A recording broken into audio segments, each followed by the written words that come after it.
I decided to remain overseas as a government employee after I retired from the Army in 2014. Living abroad in South Korea around a military base held a certain level of comfort and safety for my family and me. I was content in my life after my retirement, and my days still held a certain level of routine. I woke up every morning at 0530 hours and turned on the coffee maker. As I waited for the machine to surrender the coffee to me, I usually spent a little time on social media to scroll through a few updates from my family back in the States. One morning, I noticed I had a message from my baby sister, Lynette, the bright red notification drawing my eye immediately. I clicked on the message, and all it said was, "Call me as soon as possible." My mind immediately began to spin with all the worst-case scenarios. What could have happened? What was so bad she couldn't tell me over the internet? Would I be able to get a flight back there in time? I clicked through each question in my brain as I immediately grabbed the phone and dialed my sister's number. "It's me. I got your message. What's up? Is everything okay?" I asked as soon as Lynette answered.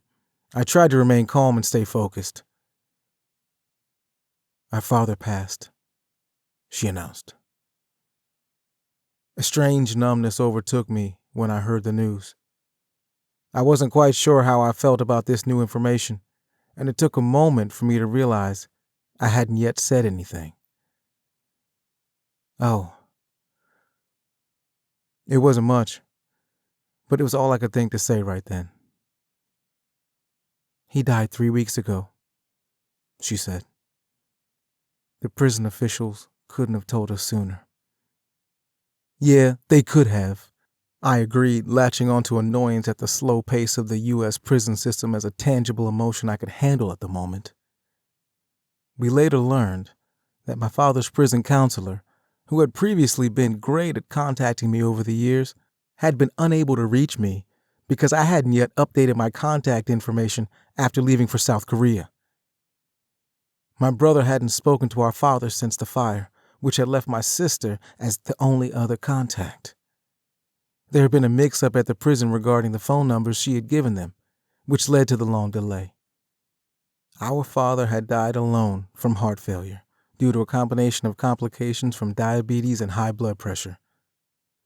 When the prison had finally gotten a hold of my sister, she'd made the decision to have our father cremated. In the space of a simple phone call, the man we once called Dad was no more. The peach trees were ripe and the breeze was warm on a summer afternoon in Ridge Spring. My father was at our house, the one we'd left to with my mother, devising a plan with the help of a strong cocktail of marijuana and vodka.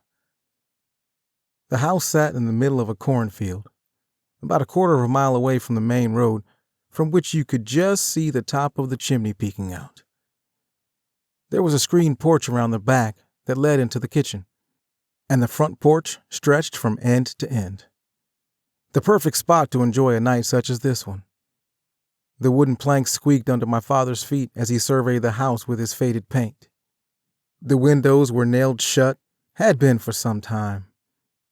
My grandfather had advised my mother to do this when we moved down from Philly to ward off an intruder before my father came down to South Carolina to join us.